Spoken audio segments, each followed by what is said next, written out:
In 1970, a play premiered in Brighton, England, before moving to the West End in London. Later that year, it opened on Broadway and took the Great White Way by storm, eventually winning the Tony Award for Best Play. Written by playwright Anthony Shaffer, Sleuth is now considered a classic in the mystery genre. The thriller revolves around a hugely successful mystery author who invites a younger professional and romantic rival to his secluded British manor house. What ensues is a dangerous game of cat and mouse. Described by the Times of London as the most fiendishly clever thriller written for the stage, Sleuth is being staged by Calgary's Vertigo Theatre from November 18th until December 17th. I'm pleased to welcome Christopher Hunt, who stars as the writer, Andrew Wyke. Hello, Chris. Hi, Lisa. How are you doing? Great. We're in the middle of rehearsals these days, so it's a busy time, and my brain is full and my body is sore, but we're getting there. Great. Okay, well, let's start by telling us a little bit about the character you play, Andrew Wyke. Well, it's exactly like you said in your intro. He's a very successful mystery writer, kind of old school, kind of old money. He kind of represents the older generation and that kind of, the gentry, as opposed to the younger character that enters the story, who's the younger, fresh-faced boys of a lower class. So, yeah, he can be a bit of a snob and a bit of a know-it-all, but yeah, I think he's pretty recognizable. Right. And can you tell us why he invites this younger writer? Well, again, like you said in your intro, it's a romantic rival. I've discovered that he's having an affair with my wife. Mm-hmm. So I invite him to confront him about that and to play a game of cat and mouse. So, yeah, the rest of the play unfolds with each of us trying to get the upper hand and using those kind of murder mystery tropes and ideas to get what we want from the other person. How fun or interesting is it to play a character who is, at least at first, kind of morally ambiguous? What, if anything, do you admire about the character? Well, he's very well spoken. He's very articulate. He's very sure of himself and his position in the world. He thinks he's doing the right thing for his marriage and his reputation. He's pretty disdainful of this young guy coming in and kind of marking his territory on my turf. So, yeah, I think it's a lot of fun. I'm having a great time. Okay. The play was first staged in 1970, and since then there have been many thrillers and mysteries and murder mysteries that have been written. Why does Sleuth still get staged? Like, what makes it such an enduring play?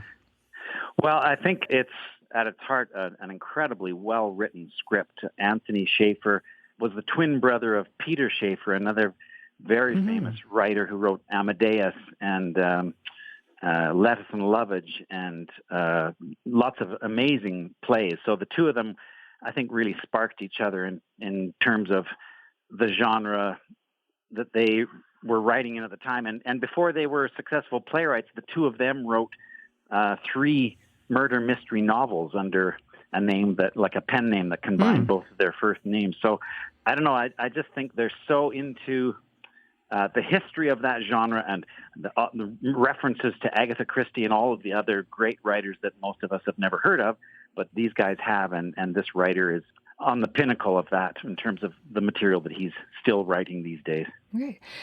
As an actor, how different is it performing in a thriller than, say, a drama or a comedy? Like, I imagine that you would want to give the audience hints about the character's true intentions with some movements and facial expressions, but you can't give too much away. Is there a lot to to think about the entire time?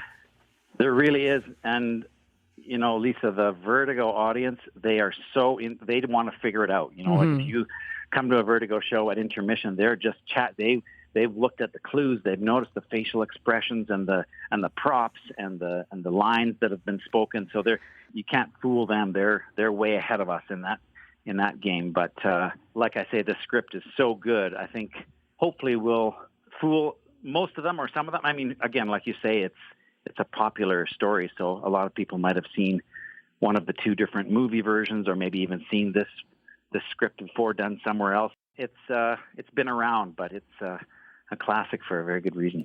The play, as you mentioned, has been made into a film a couple of times. I think maybe most famously was the 1972 version with Laurence Olivier and Michael Caine. And then Michael Caine also starred in one in 2007.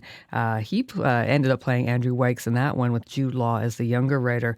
And for those who have just seen the film, what does the stage version offer people that maybe the film lacks or the films lack? Well, again, I think it's that thing that theater does that film or TV can't. It's that live experience. There's a bunch of people in the room together.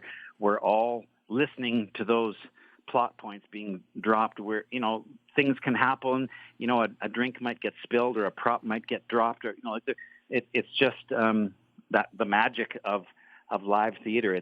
It's very ephemeral, and it's not cut and pasted onto a piece of film. So I think, it's going to be a nice ride for the audience to try to figure out what the heck's going on and who's telling the truth and what the story is really going towards. Mm-hmm. Theater has always been that kind of art form that appeals to a pretty small segment of the population, and those people that come because they love what it gives them, just like live music as opposed to a CD or a streaming service. But nothing beats being in the room with a bunch of other people all breathing and sighing and jumping and cheering and booing and all that kind of stuff that you don't get at home on Netflix. And lastly, what is it like playing against or across from Braden Griffiths, who plays the younger writer Milo?